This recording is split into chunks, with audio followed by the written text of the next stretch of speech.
E aí, galera inteligente dessa internet, eu sou a Milena Faria Pintor e você tá na minha playlist chamada Brado Mudo. Aqui eu narro pra vocês, eu faço uma leitura na íntegra de Brado Mudo, o meu romance histórico que se passa no Brasil, colônia de Portugal.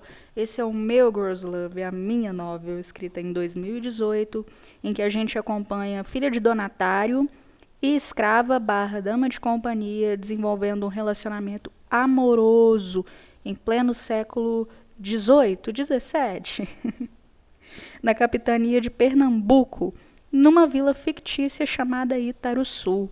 Desde já eu queria agradecer a Silvana, a Liana, a Edna e sobretudo a Radassa, que tem acompanhado esse projeto regularmente aqui no canal, que me enviam mensagens cobrando sempre novos capítulos. Obrigada, gente, por fazer parte desse que é o meu projeto favorito no canal, é aquele que mais tem a minha cara. E lembrem-se de dar uma olhada nas outras playlists, porque nem só de Fleabag vive Milena. Vamos lá? Vamos ler o capítulo 13. Brado Mudo, capítulo 13. Eu não estaria em desvantagem ao fechar meus olhos com a morte, considerando que calendária foi demais, gente. Eu vou deixar esse erro aqui porque eu tô rindo muito. Calendária. Vamos voltar desde o início. Ai, gente, eu adoro ler esse livro. Adoro, adoro. Vamos lá, ó. Começa. Não estaria em desvantagem ao fechar os olhos com a morte, considerando que Candelária jamais me enxergaria em vida. Onde está a senhorita Candelária? Perguntei a João Miguel, desejando que ele não tivesse a resposta. Pude ver os segundos caminhando pelo ar enquanto a noite tinha preguiça de me deixar. Qualquer um afirmaria com absoluta convicção que meu travesseiro havia se transformado em um mar, onde as lágrimas salgadas carregavam para longe toda maneira de viabilizar uma postura conformada de minha parte. O espelho me mostrava que eu não era o que alguém em consciência desejaria ser.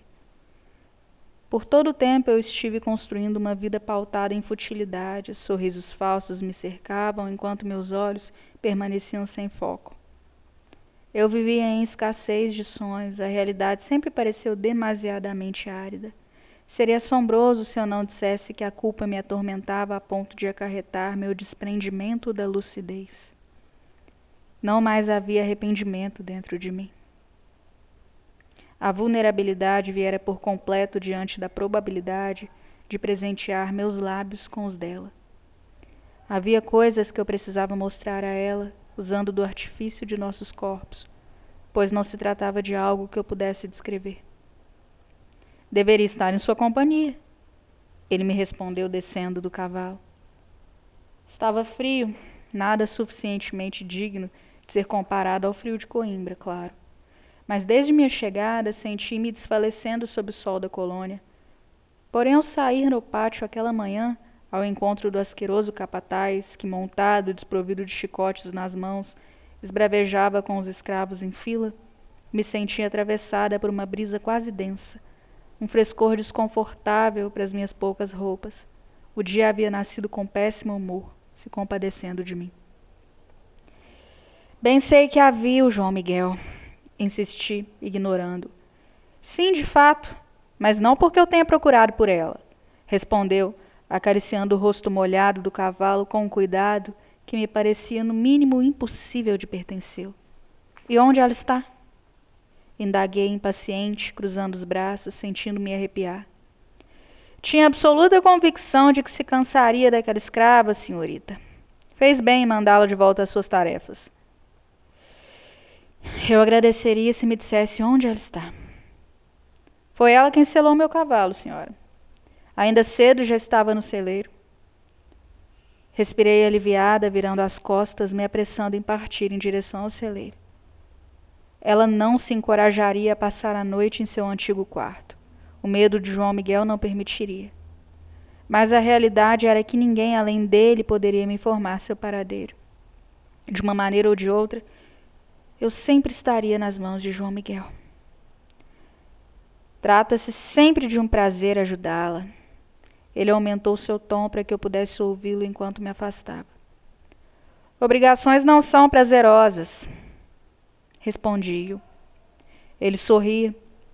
Como sorrisos e olhos podem guardar tamanha capacidade de causar avaria? Os homens eram tolos.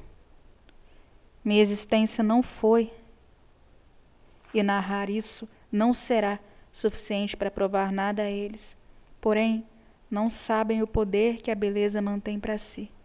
De maneira egoísta, sem revelar-se, desejava eu não ter sido tão destemida a ponto de desbravar a beleza de Candelária. Escovava meu cabelo sorrindo, murmurava coisas do animal, como se mantivessem o diálogo. Aqui, gente, ela escovava seu cabelo. Eu vou reescrevendo, observando os erros à medida que leio para vocês, tá bom? Acho mais natural assim do que voltar sempre que eu errar algo. A Candelária continua pensando, ó. Havia feno espalhado por sua camisola. Isso significava que dormira ali de fato, protegida das mãos de João Miguel, protegida de mim. Eu deveria ter ficado em silêncio observando-a, pois assim que me notou o sorriso desenhado de maneira tão talentosa, por fosse quem o tivesse feito, Deus ou o próprio diabo, terminou por ser reduzido a uma expressão inquieta. Se eu não puder ajudá-la em algo, peço que me permita continuar meu trabalho. Preciso encher as baias. Disse-me de maneira seca, como se não me conhecesse. Esse não é seu trabalho. E que tarefa cabe a uma escrava desempenhar? Questionou como quem me condenasse com os olhos. Não é mais uma escrava, Candelária. Assegurei sem forças para continuar fitando-a. É o que sou. A senhora é minha proprietária, mas receio lhe dizer que isso não lhe dá o direito de fazer o que quiser comigo. Respirou fundo, meneando a cabeça negativamente, sabendo que eu detinha sim tal direito.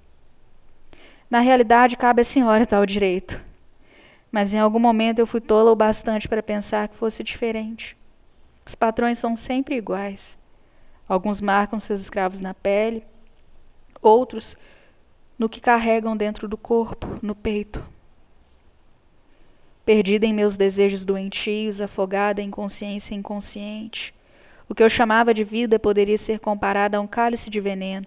A goles diários eu me via me vendendo aquilo, lentamente regurgitando aquela dor, esvaziando. Ninguém pertence a ninguém, Candelária. Pessoas não são propriedades. Não há preço a ser cobrado por alguém. Desculpe, senhora. Estou decidida a não convir mais para que suas palavras tenham o mesmo efeito sobre mim. Candelária era para mim naquele momento como um pássaro que você encontra engaiolado na varanda numa manhã qualquer. Se encanta com o colorido de sua penugem, se percebe amando a maneira singular como ele canta. Esse deslumbre te obriga a tomá-lo para si, convencê-lo de que sua beleza merece liberdade, escondê-lo por entre as roupas para que o verdadeiro dono não dê falta enquanto não estiver longe. Então se dedica a ensiná-lo que a existência é pautada no controle que cada ser deve exercer sobre seu destino. Logo, quando o pássaro alça voo, você compreende que é alguém medíocre o bastante para lamentar e querê-lo de volta para si. Sei de sua benevolência. É capaz de me conceder seu induto. Perdoe-me, por favor. Não me faça suplicar, Candelária. Ela jamais compreenderia. Seria clamar pelo impossível desejar que um ser de luz concedesse sua recíproca a um sentimento, segundo os homens, tão condenável. Encostei-me nas tábuas geladas de madeira úmida, da qual o celeiro fora construído, invadida por aquela constatação frequente de inutilidade. Sua alma nunca viajou para onde não devia? Há lugares proibidos pela moral, os escritos sagrados não os conhecem. Porém, parecem ter sido construídos pelos anjos. E ainda assim estar neles lhe faz se sentir destinado ao inferno, Candelária. Ela se sentou sobre um monte de feno no chão, preparando-se para me crucificar. Eu não sou dona do meu próprio destino, senhora. Escravos não têm livre-arbítrio. Mas eu jurava para mim mesma, a cada castigo recebido, que preferiria ser morta a fazer aquilo que meu coração soubesse ser incorreto. Por alguma razão, pessoas como a senhora acreditam que pessoas como eu, sem instrução, sem educação, não são capazes de distinguir entre o certo e o errado.